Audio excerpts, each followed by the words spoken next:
All right, you guys, what's going on? This is your boy Town Biz. So I thought I would do a live in regards to this situation that's currently going on with Quentin Rampage Jackson and his son Roger Jackson. Now, I don't feel sorry for these two niggas whatsoever because this is what you call coon karma for being a coon.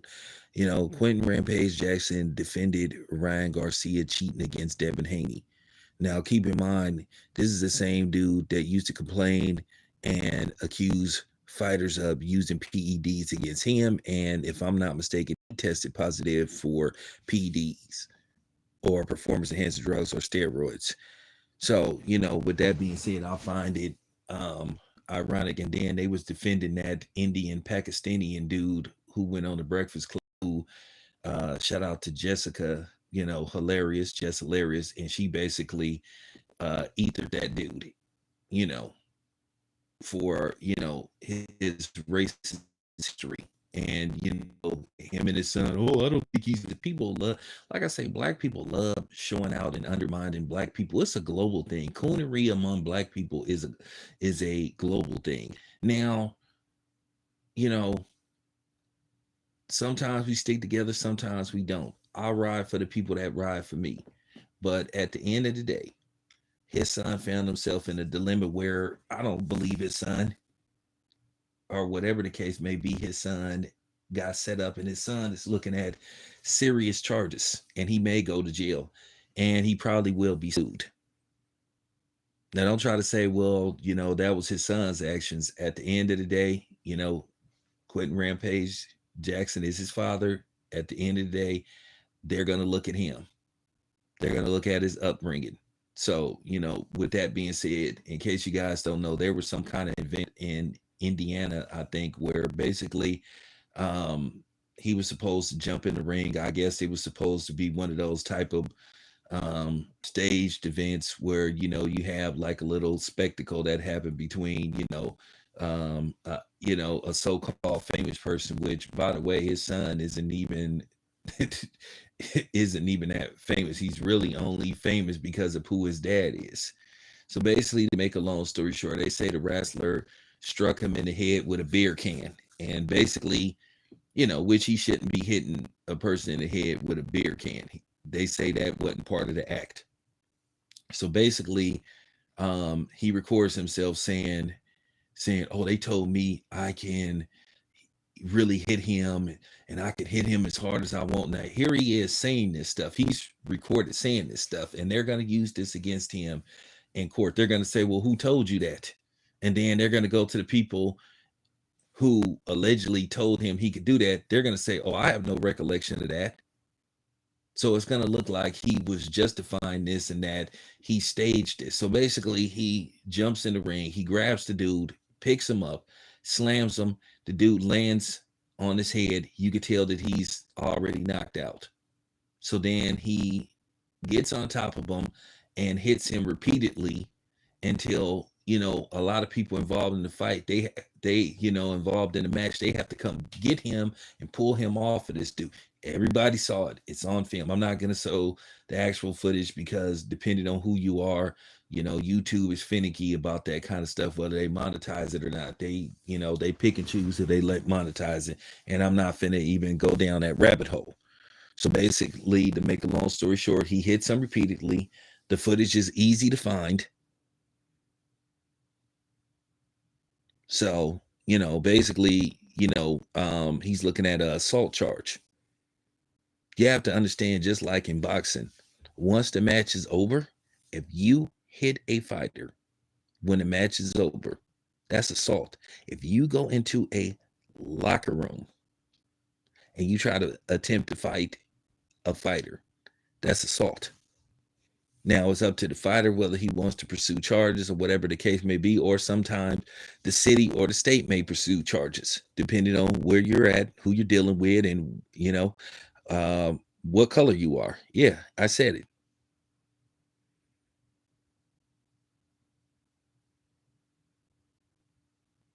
So no, I'm hey, listen,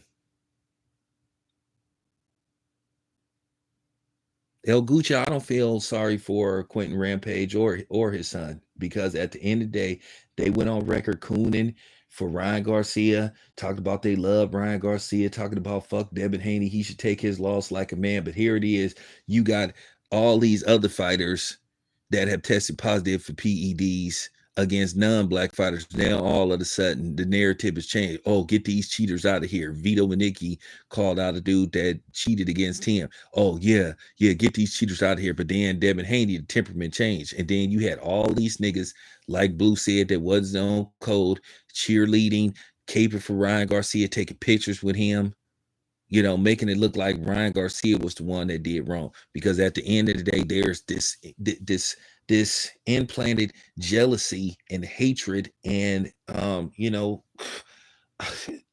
for real, towards black people. And I don't understand it. I will never understand it. This vitriol that black people have for other black people, where they hate to see black people come up and elevate themselves. I love it when a black person does well and does good, you know. But in boxing, a lot of these boxers, they was just jealous of Devin Haney. So as far as Quentin Rampage Jackson go, I don't feel one bit sorry for him. I went to his Instagram and said something to him. So now what? So now you got to spend your time doing interviews talking about your son's actions. At the end of the day, yeah, your son is a grown man. And then something else that was funny, I saw Blair the Flair Cobb talking about his son crashed out and all this stuff, and that was roid rage. Wait a minute, Blair, wasn't you the same nigga that was sitting up there talking about Devin acting like a bitch? See, this is what I'm saying. See, this is where these dudes get accused of cooning and all this kind of stuff. Okay, Blair, so now all of a sudden that was out of line what Roger did to a white man, but you had a Mexican fighter cheat against a black fighter. Now all of a sudden steroids don't make a difference. Now all of a sudden you saying he coming off that roid rage. Either you have it or you don't.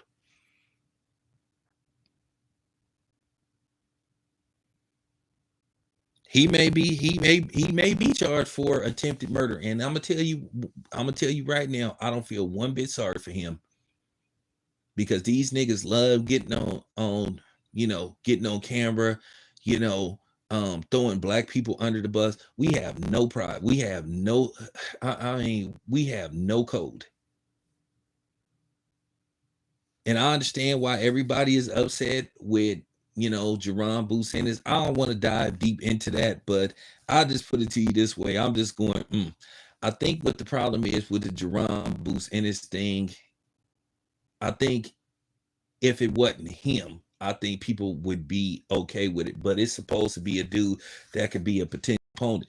And some people consider, Boots coming across as an op. So I understand people's angle on this. You supposed to be an up and coming superstar, and you sitting up there working with Canelo. Now, what I find funny about Eddie Reynoso doesn't like to particularly show black fighters their respect, but here he is recruiting a black fighter to help a Mexican beat a elite black fighter. So I understand where people are coming from and why people are upset at Boots. Now, like I said, this isn't out of the norm. This isn't out of the norm, but I think the problem is because of the history with Boots and Terence Crawford. And people are looking at Boots like, dang, dude, don't you got a fight coming up? You got a fight coming up in like shortly, and like, a couple of months, and you be worried about your fight. And then what it come down to, a lot of people remember, the stuff that was said about Terence Crawford being called a top ranked Toby and all this. And, I like the response that we got from, from Coach Red and them type of people. They said basically they don't care. Do I believe that it's a bad look for Boots? I think based off the fact that it's him, but I can't tell the man what to do. I wouldn't have did it. But he got to, at the end of the day, he doing, I guess, what he felt he needed to do. It doesn't look right. It kind of makes me feel uncomfortable, but I respect Boots, but I wouldn't have did it. That's just me. I wouldn't have did it. Like I said, I think if it was anybody but him, I think it was like some people on the downslide and somebody like that, I think, or somebody that's seen the better years of their career or where they, their best years are behind him, I think people wouldn't be so upset. But then they're looking at Boots possibly as a potential Crawford opponent. Crawford probably would go back down to 160 and all that kind of stuff. So that's why I feel people are pissed off at Boots. They're like, damn.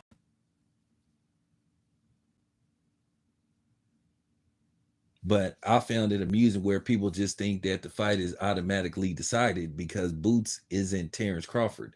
The only thing he can emulate is the fact that Terence Crawford and Boots can, switch from orthodox to southpaw, you know.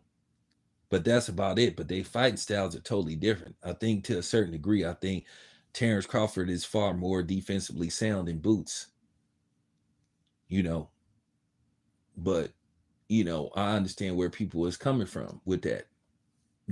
People feel like there's just no loyalty in the black community, that black people have this natural vitriol and jealousy or contempt for one another, which I don't understand, which to a certain degree I do understand, because this is what comes with being raised by, and particularly a lot of times, a single black mother, where black women have this contempt and vitriol for black men due to the fact that the father may have stepped out of the house, or he may not be around. And sometimes it's not due to him, it's due to her. A lot of these women run the black father off, or they pick the worst type of person to procreate with, and then they sitting up here complaining, wondering why it didn't work out, when you knew the dude wasn't thorough, and you knew the dude wasn't solid, but yet you don't understand why he's not around. So go figure.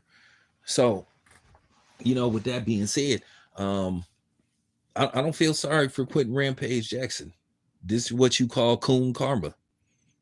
Oh, nobody ain't forgot what he did. And then he had, a lot of these racists and, cheering what he said. How come when a black person gets screwed, they just supposed to take it? Hell, just accept your loss and all this kind of stuff. Oh, just take it, just accept it. But then, if it's on, if the shoe is on the other foot, then all of a sudden people call it for justice, this and that. So, you know,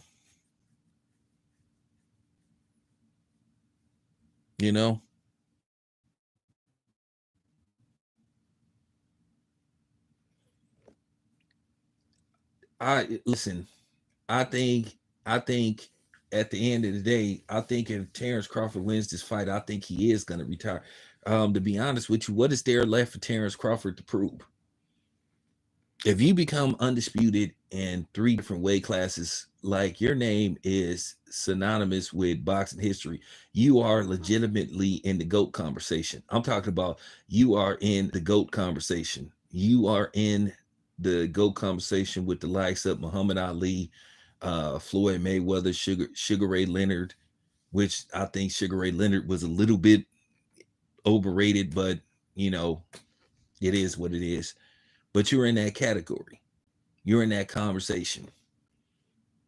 Sugar Ray Robinson, Julio Cesar Chavez, even though I think Julio Cesar Chavez was overrated as hell, you know, but you're in that conversation with the all-time greats. I think if Bud pulls this off, if Bud beats Canelo, I think Bud is arguably the greatest fighter that ever lived. You know, so he's gonna be in that conversation. He's gonna be in that conversation, and then he retires undefeated. So he's in that conversation with the dude that accomplished a lot and retired undefeated. He's in that talk. Among the greats, Andre Ward was an all-time great. You know, Joe Calzaghe, he was an all-time great for the most part. You look at Ricardo Lopez. These are all dudes that retired undefeated. You had Sinisa Estrada, retired undefeated. You know,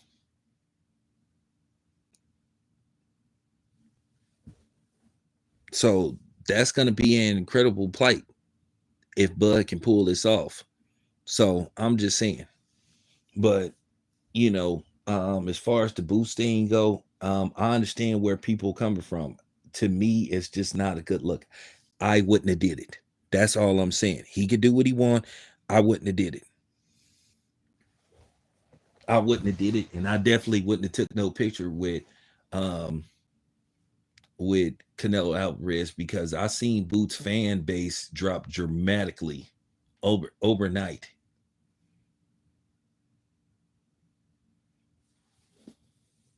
And I'm listening to Timothy Bradley, and Timothy Bradley trying not to be, he trying not to get deep with it. He trying to be more politically correct. He's saying, hey, they might be infiltrating and all that kind of stuff. I listen, I just wouldn't have did it. I wouldn't have did it. Um, people gonna be looking at Boots funny for a minute or for a while. This is gonna hurt him. Now, of course, people like, the least attorney, they probably loving it. Just like people sitting up here still trying to convince themselves that Ryan Garcia won that fight against Devin Haney fair and square, which we all know the man cheated. As far as Quentin Rampage, Jackson's son go, I don't feel sorry for him one bit. If they lock his ass up, if they decide to press charges against him, if this dude sues, damn, I don't care because they didn't care. They didn't give a damn about another black man's well-being. That Ryan Garcia had PEDs in him. He cheated. He intentionally cheated. But anyway, you guys, I'll be back with more later on. It's your boy Tam. I'm out.